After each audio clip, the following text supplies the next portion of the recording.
I work as a nurse in a large urban medical center, and night shifts always bring a different kind of energy, one that's quieter, colder, and somehow more unsettling than the chaotic pace of the day.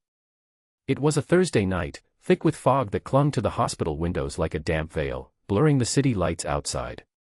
The fluorescent tubes overhead flickered sporadically, casting brief shadows that danced across the sterile white walls of the ICU hallway. The silence was almost complete, save for the occasional beeping of monitors and the faint hum of the ventilation system. The early part of my shift had been busy enough, but as the clock edged past midnight, my co-workers began to trickle out, one by one, leaving me alone to monitor the intensive care unit. I watched the last nurse exit the ward, her footsteps fading into the distance, and felt the sudden weight of solitude settle heavily in the air. The hospital, usually filled with the buzz of activity, had transformed into a cavernous space where every sound seemed amplified, every movement exaggerated. I moved slowly down the corridor, my shoes making soft taps on the linoleum floor. The cold air nipped at the back of my neck through my scrubs, a reminder that the ventilation system struggled to maintain warmth this time of year. The fog outside pressed against the windows, thickening the shadows inside and wrapping the building in a quiet, suffocating stillness. I checked the monitors at each bedside, noting the steady rhythms of my patients' vitals. Each beep and pulse was a fragile tether to the waking world, a small comfort in the otherwise eerie silence. As I rounded the corner near the nurse's station, the flickering lights overhead caught my eye again. They pulsed in an irregular rhythm, casting brief, strobing flashes that warped the familiar hallway into something strange and unsettling. I paused for a moment, glancing up at the fixtures, willing the flicker to stop, but it persisted, like a staccato heartbeat in the gloom. The sensation of being watched crept over me, subtle but insistent, like a whisper brushing the edge of my awareness. I shook my head, trying to focus on the tasks at hand. The hospital always felt different at night, quieter, yes, but also lonelier. The corridors seemed endless and unfamiliar, even though I'd walked them countless times. The usual background noise of chatter and footsteps was absent, replaced by an almost sacred hush that made every sound stand out. My breath came a little faster as I made my way toward the medication cart, the echo of my footsteps bouncing off the walls. The stillness was punctuated only by the distant hum of the air conditioning and the soft beeping from the monitors, a reminder that life continued even in the shadows. I felt the chill in the air deepen, the cold seeping through the thin fabric of my scrubs and settling into my bones. The hospital was a place of healing, but at night it held a different kind of energy, one that whispered secrets and hinted at things unseen. I glanced back down the hallway toward the entrance, where the last of the day shift staff had disappeared. The bright lights of the lobby were dimmed, and the automatic doors stood closed and silent. The fog pressed against the glass like a living thing, obscuring the world beyond. For a moment, I felt completely alone, a solitary figure in a vast, empty space. I pulled my cardigan tighter around me and headed back toward the ICU beds, where my patients waited, fragile and vulnerable. The monitors beeped steadily, their rhythms a small reassurance in the darkness. I checked the charts again, my pen scratching softly on paper, trying to keep my mind occupied. But the silence pressed in from all sides, and the flickering lights overhead cast long, shifting shadows that seemed to move just beyond my vision. Despite the calm exterior I maintained, a low-level tension hummed beneath my skin. The hospital at night was a world apart, still, cold, and full of quiet mysteries. Every creak of the building settling, every distant clang or thump, felt amplified in the emptiness, stirring my imagination in ways I tried to suppress. I reminded myself that this was just the setting, just the nature of the night shift, and that the hospital's ghosts were more metaphorical than real. I made my rounds slowly, double-checking each room, each patient's chart. The fog outside thickened, and I caught glimpses of my own reflection in the darkened windows, an elongated, ghostly figure framed by the flickering hospital lights. I blinked it away, focusing instead on the steady beeping and the quiet breathing of those in my care. Still, the feeling of solitude was profound, like standing on the edge of a vast, empty ocean at night. As the night deepened, the corridors grew colder and more silent, the flickering lights casting a strobe-like effect that made the walls seem to pulse faintly. I could feel the hospital's heartbeat slowing to a quiet thrum beneath the surface, the usual hum of activity reduced to faint echoes. The solitude was both a comfort and a weight, a reminder of how thin the veil was between the normal and the strange in these quiet hours. I settled at the nurse's station to finish charting, the soft scratch of my pen the only sound in the room. The monitor's glow bathed the space in a cold, blue light, and outside the windows, the fog continued to swirl and thicken, swallowing the city beyond. The hospital was still, watching, waiting. And I was alone with it, the solitary guardian of fragile lives, caught between the flickering lights and the creeping shadows of the night. The quiet of the ICU was broken suddenly by a faint sound, footsteps echoing down the empty hallway. At first, I thought it was one of the night staff returning from a break or perhaps a doctor making rounds, but as I looked up from the chart, the corridor remained empty. The soft tapping continued, slow and deliberate, but when I stepped into the hallway to investigate, there was no one to be seen. The long stretch of hospital corridor was deserted, the flickering fluorescent lights casting intermittent shadows on the walls. The footsteps stopped abruptly at the end of the hall, leaving behind only silence. I felt a shiver run down my spine and briefly debated whether to call out, but the emptiness was overwhelming. The hospital at night was full of noises, machines beeping, doors opening and closing, the occasional distant murmur, but this was different. It was a deliberate sound, like someone walking with purpose, yet no one was there. I shook my head, telling myself it was probably the old building settling or the ventilation system humming unevenly. Hospitals were notorious for strange noises after hours. As I returned to the nurse's station, I caught a faint whisper carried on the stale air. It was too soft to catch words, just a susurrus, like voices just beyond understanding, barely audible over the hum of the machines. I froze, scanning the hallway once more, but no one appeared. The shadows seemed to lengthen, stretched by the flickering lights overhead, and the cold air felt heavier, pressing in closer. I swallowed hard and tried to rationalize the sound as a passing conversation from the distant emergency room or a radio picking up static. Despite the unease settling into my chest, I told myself to focus. Night shifts were always lonely, and the mind played tricks in the quiet. The hospital was a place where lives hung in balance, where hope and despair intertwined, and sometimes the atmosphere itself felt charged with tension. I continued my rounds, checking each patient carefully, reminding myself that the sounds were just part of the environment, the creaks of the building, the hum of life support machines, the distant footsteps of a security guard on patrol. The flickering lights overhead seemed to pulse with an irregular rhythm, casting brief moments of darkness that turned familiar corners into strange, shifting shapes. Each time the lights dimmed, the silence deepened, broken only by the faint mechanical beeps or the rustle of my scrubs as I moved. The hospital at night was a world apart, a place where the ordinary became strange, where every shadow seemed to stretch just a little longer than it should. As I passed the nurse's lounge, I thought I caught movement in the corner of my eye, a fleeting shape that vanished when I turned to look. The room was empty, the chairs pushed under the tables, the coffee pot quietly cooling on the counter. I told myself it was just a trick of the light, a shadow cast by the flickering bulbs above. Still, the feeling of being watched was growing stronger, prickling at the back of my neck. I made my way back toward the patient rooms, trying to focus on the routine tasks, the charting, the medication rounds, the vital checks. But the silence was oppressive, wrapping around me like a thick blanket, and every sound seemed amplified. The faint hum of the air conditioning, the occasional distant clang of equipment being moved, the soft rustle of sheets, all combined to create an unsettling symphony in the stillness. The corridor stretched ahead, long and empty, lit only by the intermittent glow of the flickering lights. I paused near one of the ICU rooms, glancing through the glass at the pale face of a patient sleeping peacefully amidst the tangle of tubes and monitors. The steady beep of the heart monitor was a small comfort amid the silence. I checked the time on my watch and realized I was halfway through the night shift, yet it felt like hours had passed in a dreamlike haze. Suddenly, the whisper came again, barely audible, like a breath carried on the air. I turned sharply toward the sound, but the hallway remained empty, the flickering lights casting wavering shadows across the walls. I called out softly, "Hello? Is someone there?" My voice sounded strange in the vast emptiness, swallowed quickly by the silence. No answer came, only the distant hum of the hospital machinery. I swallowed my growing unease and told myself to keep moving. The mind could play tricks, especially when exhausted and alone. The footsteps, the whisper, they had to be something explainable. Perhaps a maintenance worker passing through, or the old pipes creaking in the chill. I tried to focus on my breathing, the steady rhythm grounding me as I continued my rounds. The hospital's nighttime sounds were a strange mixture of the mechanical and the organic, soft beeps, the occasional cough from a patient, the rustling of curtains, the distant murmur of voices from the emergency department. But tonight, those sounds were punctuated by the strange, unexplained noises that seemed to come from nowhere, ghostly footsteps, whispered breaths carried on the stale air. I reached the medication cart again, my hand steady but my heart beating a little faster than usual.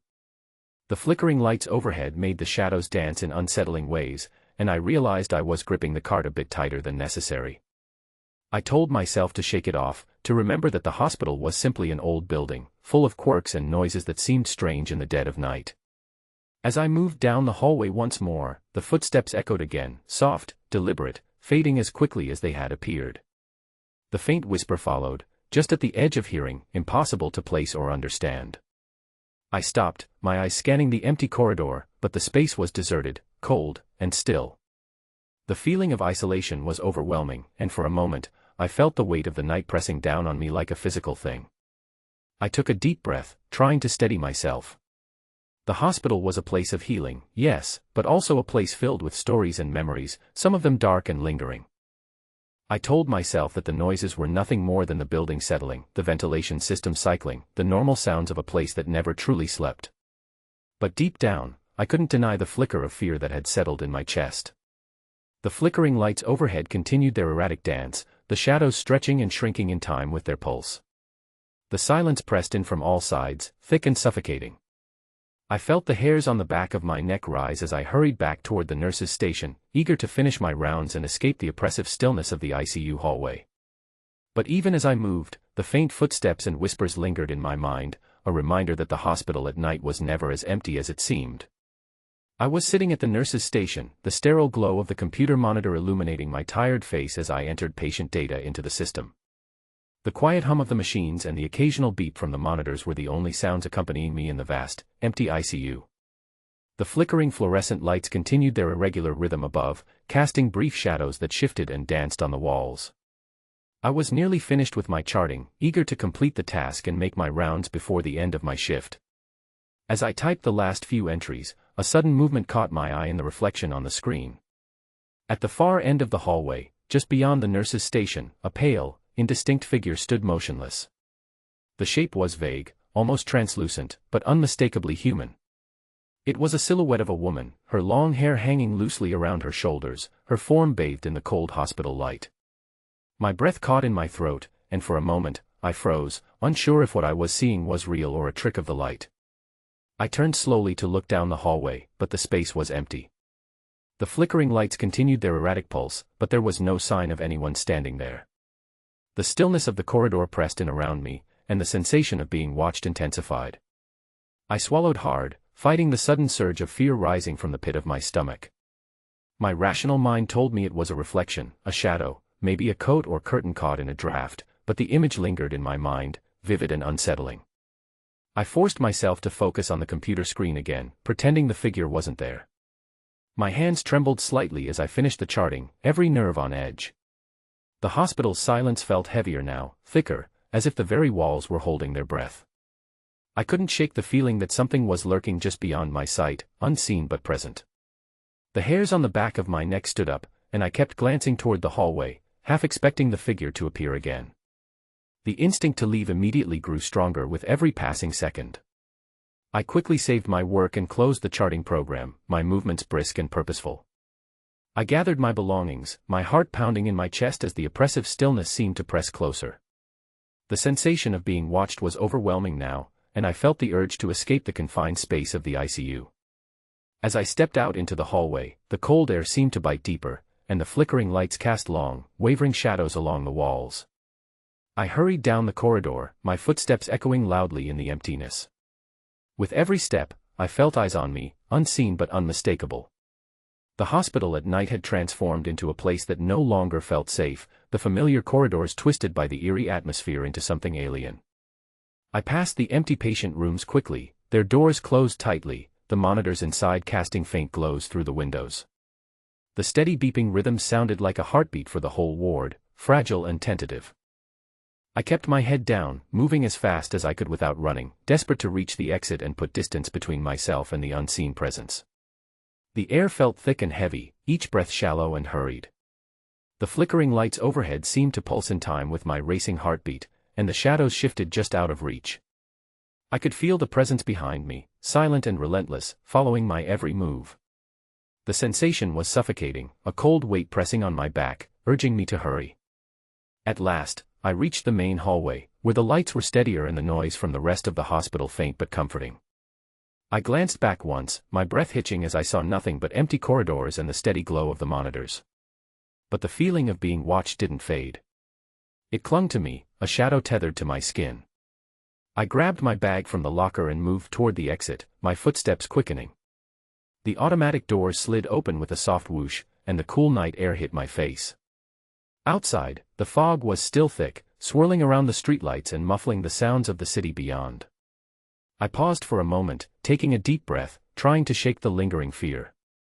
But even as I stepped into the night, the sensation of unseen eyes following me persisted. I couldn't tell if it was my imagination or something else entirely, something that had slipped into the hospital's shadows during the long, lonely hours.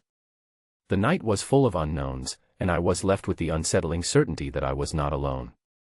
Once outside, the cold night air did little to soothe the pounding in my chest. I fumbled for my phone, fingers trembling as I dialed the night supervisor's number. The line rang twice before a calm voice answered, and I forced myself to sound steady as I reported what I'd seen: the ghostly figure in the hallway, the footsteps with no source, the whispers that seemed to come from nowhere. The supervisor listened quietly, then assured me that no other staff or visitors should have been in the ICU at that hour. "We keep the access restricted overnight," she said. "Only you and the security team are supposed to be there. I'll have security check the cameras and do a walkthrough immediately." I thanked her and ended the call, feeling a mix of relief and lingering dread. The hospital security team wasn't always quick to respond, but I hoped this time would be different. I stayed outside a little longer, the fog swirling around the streetlights, the cold seeping into my bones. The hospital's imposing facade loomed behind me, silent and inscrutable as ever. Later that morning, as I prepared for my next shift, the supervisor called back. "We reviewed the surveillance footage from the ICU hallway last night," she said quietly. "There was no sign of anyone else, no figure, no footsteps, nothing out of the ordinary. The security guards' walkthrough didn't find anyone either." Her words should have brought comfort, but instead, they deepened the unease gnawing at me. If there was no one there, then what had I seen?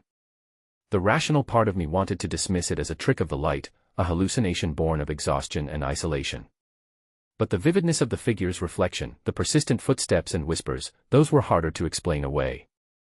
I found myself replaying the night's events over and over, the sterile corridors and flickering lights etched into my mind. The hospital, a place I had known so well, suddenly felt strange and unpredictable.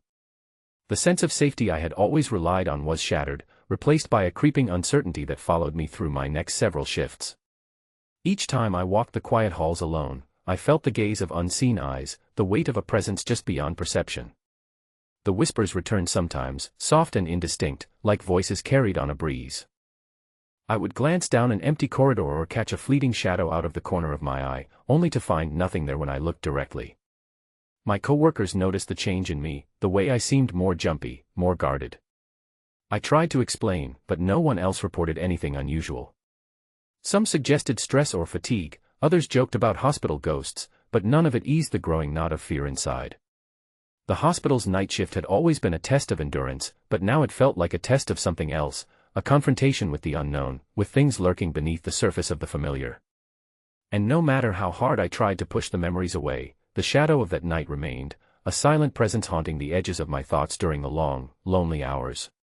Miles away from the hospital's cold, sterile halls, another night shift was unfolding in the dimly lit aisles of a 24-hour convenience store. Jake worked the graveyard shift as a clerk, a job he took partly for the quiet and partly for the extra income.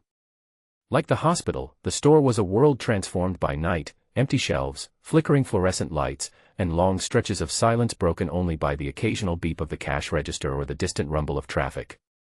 That night, the fog hung thick over the city, wrapping the streets in a muffled, ghostly quiet. Inside the store, Jake was restocking shelves near the back when he first noticed the strange noises, soft footsteps echoing through the aisles, though the store was empty except for him. The sound was deliberate, slow, and echoed with an unnatural clarity.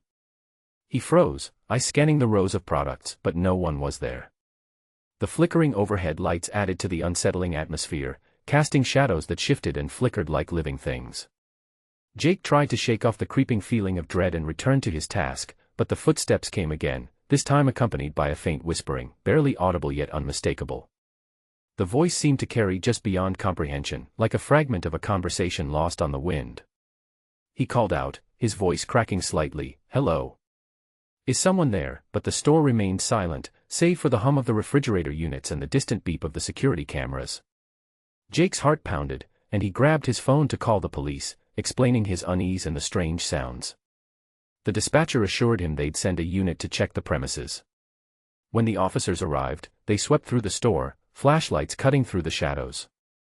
They found no intruders, no signs of forced entry or disturbance. The store's security footage revealed nothing unusual, no figures, no unexplained movements. Yet Jake's unease lingered, a thick fog of fear that refused to lift. The officers left, assuring him the store was secure, but as Jake resumed his duties, the feeling of being watched returned stronger than before. The shadows seemed to stretch toward him, and the whispers echoed faintly in the silent aisles. He found himself glancing nervously over his shoulder, heart racing every time the lights flickered. In the quiet moments between customers, Jake wondered if the night held a secret, a restless presence that moved unseen through the empty spaces. He thought of the hospital nurse miles away, working her own lonely shift, and felt a strange connection, two strangers caught in the same web of solitude and fear that the night wove around them. The experience left Jake shaken, the boundary between reality and something else blurred by the darkness. Like the nurse's story, his own encounter became a silent thread connecting the unseen horrors that lurked in the shadows of night shifts everywhere. The night had a way of exposing the unknown, and sometimes, no matter where you were, the fear was the same, deep, cold, and inescapable.